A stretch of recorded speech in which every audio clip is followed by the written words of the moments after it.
a great innovator in the healthcare field, medicine, and proof that laughter is the best medicine. I bring you Patch Adams. Thank you. Thank you.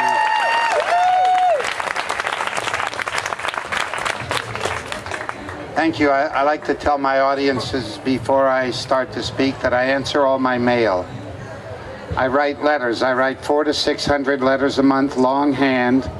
I've done it for 40 years. I'm caught up. Okay, so I get your letter, and unless I'm at the Oregon Country Fair, I answer it that day. Wow. If you need a friend, if you want to argue about a point I'm making or that someone else is making, or if you have a dream and no one will listen, beware of my honesty. So my address is on patchadams.org as a address, post office box in Urbana, Illinois. Don't send me an email. I don't know how to use a computer. When they came into being, I'd already filled my slate with everything I wanted to do. And I didn't hear people said that you could do that in a few moments. So you have to write me a letter. Okay, today's subject is, what is your love strategy? And because of yesterday, a very special part will come to this towards the end that is like a gift to us in my mind. Normally this is a 5-hour workshop with an hour and 45 minutes of really mushy exercises. You know, let's just really quickly, okay, just for a second, put down everything, shut your eyes. The first exercise is the hardest, but it seems like the simplest. It says, think about your individual love for every human being. As if you actually had that wonderful slideshow that started with number 1 all the way through 7+ billion. You saw the full shot and you went, yum. So just for this moment, imagine loving every human being on the planet, even that poo-poo head.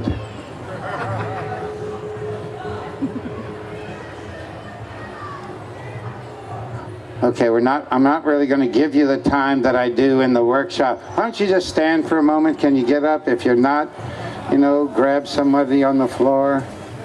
And just, you know, it doesn't have to be like obsessive, but ideally pair off with somebody you don't know, just as quickly as you can, non-random, you know, eyeball, that's the one. Okay? Okay, great. And if you have somebody you know, it won't be painful. Okay. So normally during this exercise, I say pair off with somebody you don't know, and then I demonstrate a hug, okay? I'm not talking about a hug that's already over. Okay, I'm talking about a process where it's very interesting. 2 giant forces are moving in opposite directions. One is your force is going to them, their force is coming to you. And it's your task, with your patience and understanding, to receive their full force at the same time you're giving yours. And it kind of splashes somewhere in the yumness. Okay, so I don't want to take a lot of time with this, so just hug this person and don't stop till I say stop, and focus on the giving and receiving. And if you're standing by yourself, just grab one of these people. It's really dumb not to be doing it. You can say, I made you. Okay, just explore the hug. Excuse me, young lady. Can you join this couple here? Okay, just do a threesome. This is Oregon.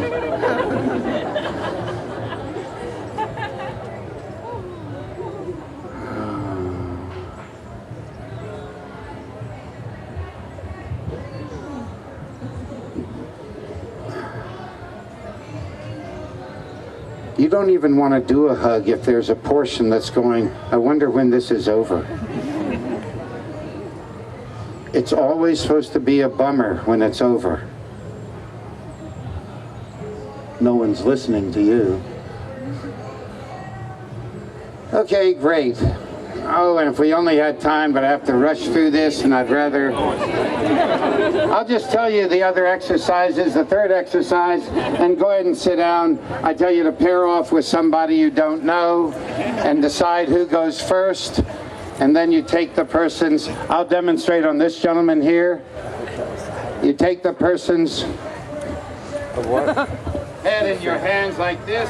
But I had a hug like that yesterday. You look them in the eye, and you repeat over and over that beautiful phrase, I love you. You receive, I love you. I love you.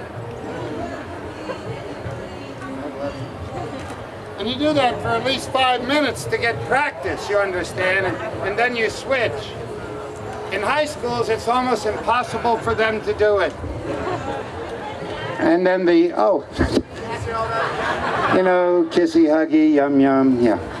And then the fourth exercise is a caressing exercise. I describe situations in refugee camps and being with somebody you don't speak the language with, and it's nonverbal caressing.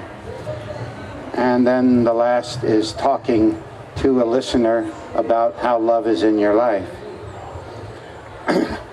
And then after the fun exercises, I like to say why I do this. I started this workshop after 9/11. I was in British Columbia, and they said I'm grounded for a week, and I had 4 jobs around the world in that week and lost them. I'm a political activist. I am a peace and justice activist. And I knew that our mass murdering nation loves the idea of war. I'm a war orphan. My father was a professional. And so many times that morning I called up CNN and I said, this Patch Adams, the famous guy, do you mind if we talk to the nation about a love strategy, how to use love in this kind of interaction? And every time they called me, they told me no one would be interested. Now, you know, I've been to the Oregon Country Fair. There are probably a few interested there. And I actually didn't know anybody that was interested in war. And so I did correct their English in saying, you know, since I called, you have to say almost no one would be interested. And then you have to walk a mile in a person's shoes. I said, what did I know about this idea that no one's interested in love strategy? And this is what I found. I'm a family doctor. My initial interview with a patient is 4 hours long. Raise your hand if there's anything more important in your life than loving. Stay there or come to the front porch, but it's hard. Okay, I'm guessing the 30 million people who've heard me speak in 70 countries, 10 people maybe have raised their hand. So I think mathematically we can say maybe loving is perceived by most to be the most important thing in life. So of course, when you're doing a 4-hour interview with a patient, you're going to want to know their relationship to loving. And if we presume that we are thinking animals, we might imagine a person thought more about loving than any other subject. It is the most important one. And so I'd ask people, because they're thinking about it, what your philosophy of loving is, the verb, loving, and how do you carry it out? 45 years, no one had one. Not a single patient, and I wasn't seeing illiterate people who were in institutions. These were regular people. And if you look at it, the most important thing, loving, is not taught 1 hour K through 12 in a single public school in the world. So we don't think about it, we don't teach it, so maybe no one would be interested. And then I also know that people talk about things. They get together over a sporting event or a dinner, and I've never found a group of people who said they spent the evening in the thoughtfulness of loving. And my sense of the trick was that we made everyone's focus in loving to be about a feeling. I love you. I feel love for you. And it is a feeling. That's mostly where the danger comes in. But if you're good at it, it's an intelligence. If you're good at loving, it comes from your preparation and your thoughts. And so I thought that's a beautiful way to control a population. Make the most important thing in life a feeling that can't be taught. So that's why I do this workshop. And call it, what is your love strategy? Imagining that it was the most important thing in your life, and that in every waking second of your life, you're working on your strategies for loving, so that we can have a world where no one alive can remember what the word war means. They have to look it up in a dictionary. I have such a respect for thinking, but what I mean by thinking, it was an evolutionary direction to make us better communal people, better tribal group primates. And so it would never ever come to the conclusion to hurt somebody. It is a use of the brain that can do that, but I don't call that thinking. Thinking would never come to the conclusion to hurt somebody. Okay, so how I divide this up normally in the 5 hours is I give a pep talk for love. Woo! Yay, love! Yay, love! I mean, we're talking yay, love! Okay, and for that, I need a knife. I actually tried to get my handler to get me a knife. We didn't meet up. It doesn't, if it can cut this lemon, you know, after a long period of time. All right, yes.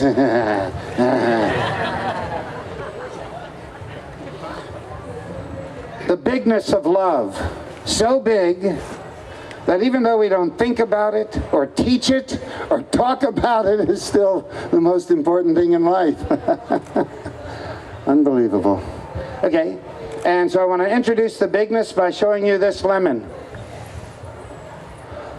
I want you to love this lemon. What I'm saying is I want you to love this lemon. Okay, let me show you the other side. Okay, I want an ooh. Ooh, all right. How about the ends? Okay, now you're still thinking about this lemon and your love for this lemon. Now I want you to mentally write a little poem. My lemon. Okay, just write a little mental poem to this lemon. Great. Now I'm going to recite to you Pablo Neruda's little poem to a lemon, and we'll see what he was thinking. Out of lemon flowers loosed on the moonlight, love's lashed and insatiable essences sodden with fragrance, the lemon tree's yellow emerges. The lemon moves down from the tree's planetarium. Can you hold the microphone for me? Yeah. Delicate merchandise. The harbors are big with it.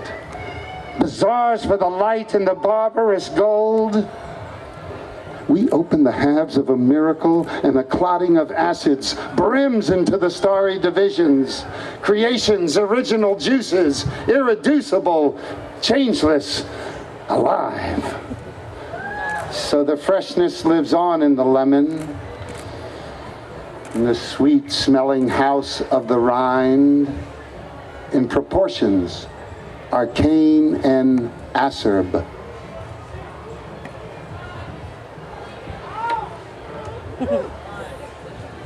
Cutting the lemon, the knife leaves a little cathedral.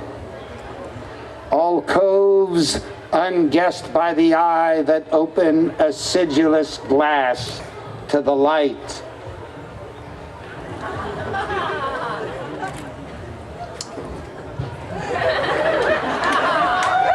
Topazes riding the droplets, altars, aromatic facades.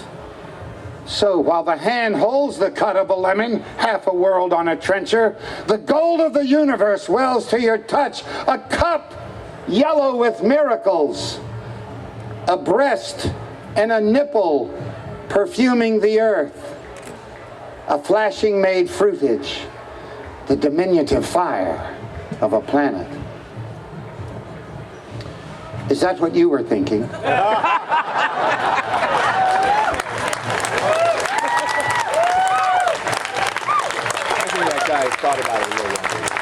Whoa, you know, I'm really sorry I can't do the whole thing, because when you prepare a workshop, I leave out everything that I want to leave out.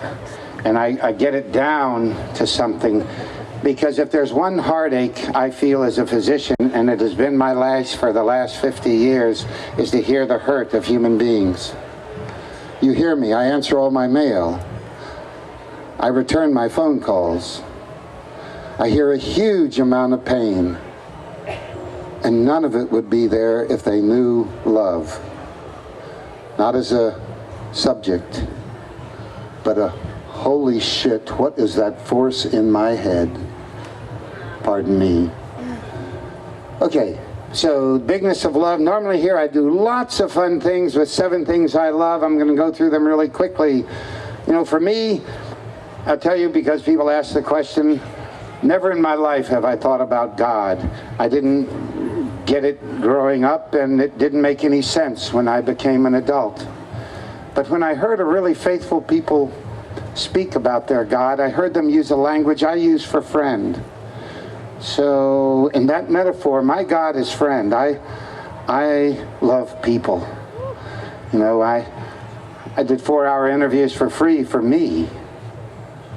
You know, I visited their homes for me.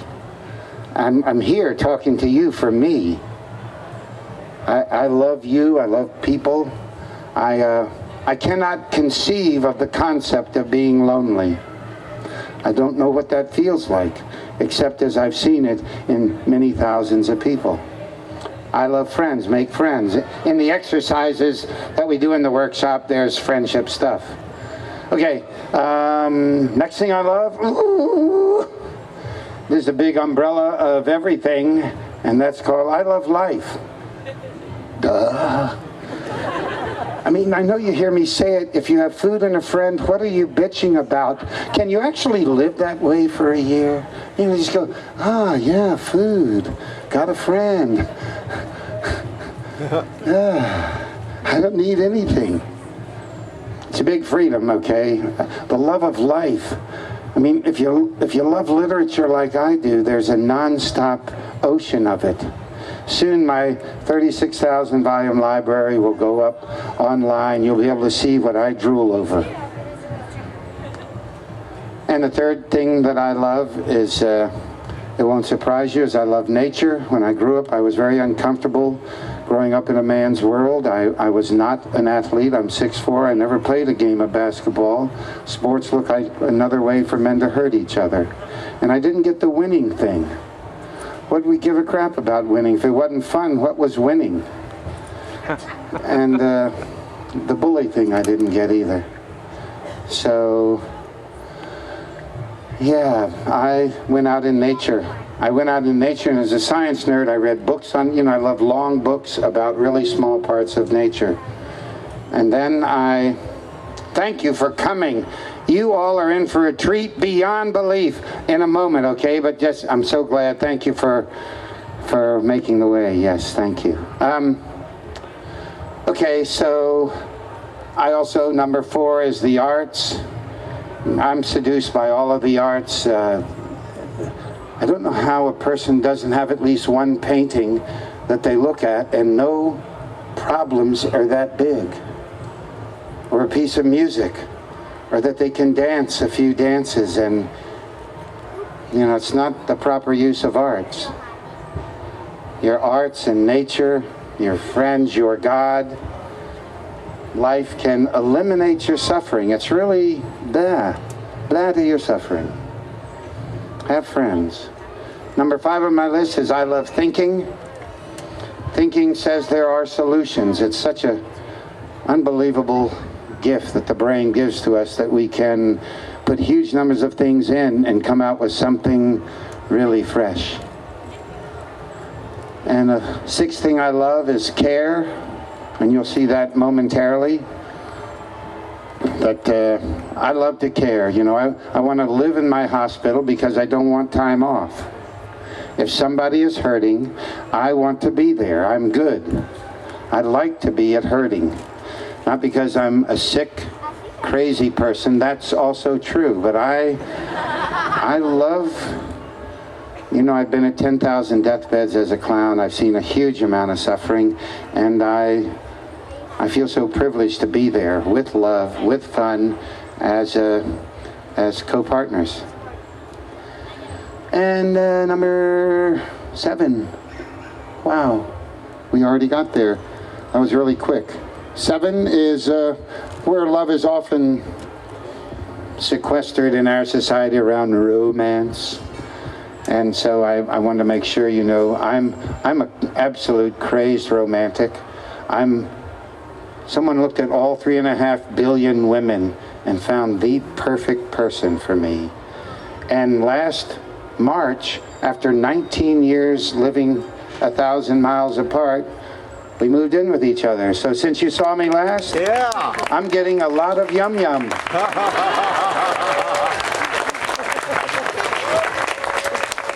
And, half of the 4 hours of poems I memorized, or love poems I memorized, to show her what I was thinking in that moment. And one of my favorite, I actually said it in the sauna this morning, so if you were there already, you can take a break. This is number 16 of his 100 love sonnets to his wife Matilda, and remember, he also loved that lemon. That wasn't neutral, if you were listening. Dearest, I never knew such loving. There in that glass tower in the alien city alone, we found what somewhere I'd always known exists and must exist. This fervent care, this lust of tenderness. Two were aware how in hot seizure bone pressed to bone and liquid flesh to flesh, each separate moan was pleasure, yes, but most in the other's share. Companions and discoverers, equal and free, so deep in love we adventured, and so far that we became perhaps more than we are, and now being home is hardship. Therefore, are we diminished? No, we are in the world again, but still augmented. Okay, normally you'd get a lot more of me gushing about the things I love, but we've got so little time. I want to tell you 2 strategies for loving. I also mentioned them yesterday, and because the strategy to be loving and the strategy to be happy, at least for me, have a lot of similar foundations that I stand on. Of course, the one I mentioned yesterday, being grateful. Grateful. If you're not waking up next to a person and not letting be the first thing they see your overwhelming gratitude that they woke up with you, you're really a dummy. Okay, and why waste your time in courtship? So to be so grateful that this person dares to spend time with you, given what a pile of poop you might be. And imagine how complicated dating me might be. So, be grateful. Be grateful for arms and legs. Be grateful for, gosh, my list is 10 billion. You work with your list. I'm grateful for 10 billion things. I can name them, but you have to listen to the whole list. Okay. The other one uses 3 words that I used yesterday: intention, performance, and consequences. Here the intention is, I will be loving. I will be loving. I will raise my right hand, I'll raise my right hand, I'll raise my hand. I will be loving. So you have that intention, so the only job is, in this moment, what is the performance to put that intention forward? How did you do? Change it if the performance isn't getting what you want. So if you are partnered and you wake up with your partner and your performance for the delight in their wakening up didn't have exactly what you thought was sweet, perform again. What are you in a relationship for? Same with your kids and the world and all the nations, all the people, manatees, meerkats. And we're not really talking about it. We complain about the pants being too tight. Or something like that. It's because their pants are too high. Yes. I'm at the Oregon Country Fair. High pants is a given. No, it's not. You just walk down the street and your pants are smoking. So, your question really fits into what I'm actually wondering is, what is your love strategy? Do you ever let go? Are you thinking with every person walking towards you on the street, as you walk down the street, what's my best flash? What's my best offering for that person? Am I shiny? Am I walking around life just, God, can't get Susan off my mind? You're fighting under your arms. God, I'm going to steal the child if she gets any cuter. Pam Weibel, if you're a physician in Oregon and thinking my practice sucks, contact Pam Weibel. She doesn't suck. Okay, I just wanted to share my love strategy. I also am very selfish like Patch. I go to work because I want to love my patients and fall in love with every one of them, and I do, and it's great, and I have an awesome job, and I totally recommend that for whatever career you're in. Just fall in love with everyone that you're supposed to be helping, and it makes it so much easier to have a great day. So when people come at the end of their appointments, they always or often ask, "Can I hug you?" And so then I get to hug them, and I say, not only can you hug me, but you can have this hug coupon to use later. And so everyone leaves with a hug coupon, and sometimes they get balloons on Patient Appreciation Day, which say, "I love you." And one day for Christmas, in a lot of clinics, they have like holiday parties where it's just the staff go with the doctors to some fancy restaurant and they tell jokes or something. Well, I don't have any staff, so I had a holiday party for all my patients, and I rented a pool, and I got a free live band, and we had catered food, and it was patient appreciation pool party, and the cake said, "My doctor loves me." So that was really fun. So I have the same love. Patch and I have the same love strategy. Here you go.